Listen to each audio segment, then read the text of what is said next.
A very good day to you. I'm Hank Gross, Mid-HudsonNews.com. It's Thursday, July 8th. Many of the initiatives announced by the governor on Tuesday aimed at curbing gun violence across the state have been in practice in the city of Kingston for years. Police Chief Egidio Tinti said on Wednesday, among the governor's proposals are for police departments to track crime hotspots, communicate with other area law enforcement agencies, and engage in a community relations effort. Tinti says in many respects, Kingston is ahead of the curve, but gaining the support of the state will help. We're always happy to get additional monies from Albany, and certainly at least now, at least at the governor's end of it, he has solidified the need to support communities like Poughkeepsie, Newburgh, and Kingston in their efforts to reduce the violence. Tinti says those cities are continually sharing intelligence and crime data and participate in a regional crime data office. It wasn't the first time there's been a rally on the Kingston City Hall lawn to protest the actions of its neighbor, but that happened yesterday as nurses and local officials protested nursing layoffs at the Health Alliance of the Hudson Valley, specifically the closure of a 60-bed unit dedicated to mental health and substance abuse issues. Ulster County Executive Patrick Ryan said to close down the unit is completely unacceptable on every level.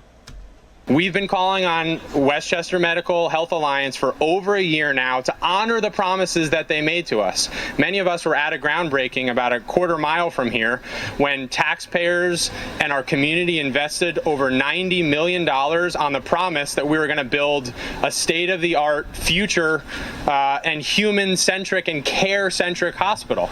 And the explicit part of that promise in a documented certificate of need was that our high-quality behavioral health unit, 40 mental health beds and 20 substance use disorder beds would stay here and be explicitly part of that future investment that we're all excited about.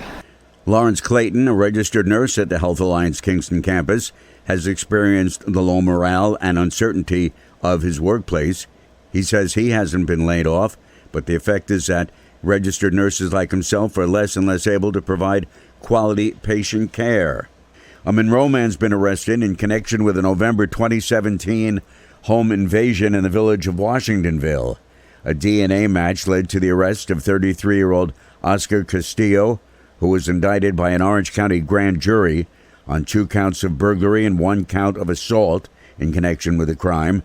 He was arraigned and remanded to the Orange County Jail in lieu of bail. The use of fireworks in Middletown is illegal, and over the 5-day July 4th weekend, the city police received 121 complaint calls and made 32 arrests. Mayor Joseph DeStefano says abusers may get the message when they go to court. People need to realize we don't care about your fireworks.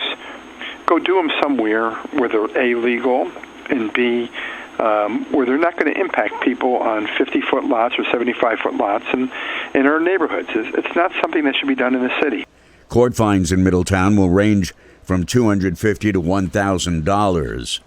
School bus companies across the country need bus drivers. The shortage was caused in large part by the COVID-19 pandemic shutdown of in-person classes, eliminating the need to transport students to and from school.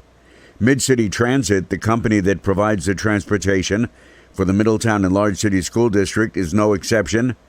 During the pandemic, Mid-City did press some of its fleet into alternative service, says General Manager Dan Higbee.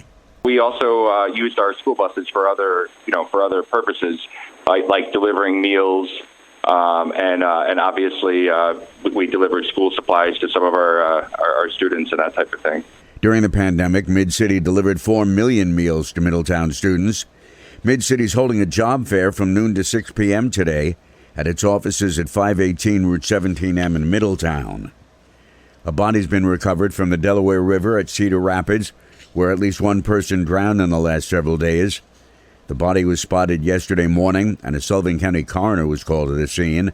The sheriff's office has identified the victim as 17-year-old Leonie Santos of Peekskill, who was pulled under the current days ago. Stay updated with local news all day online at MidHudsonNews.com. I'm Hank Gross.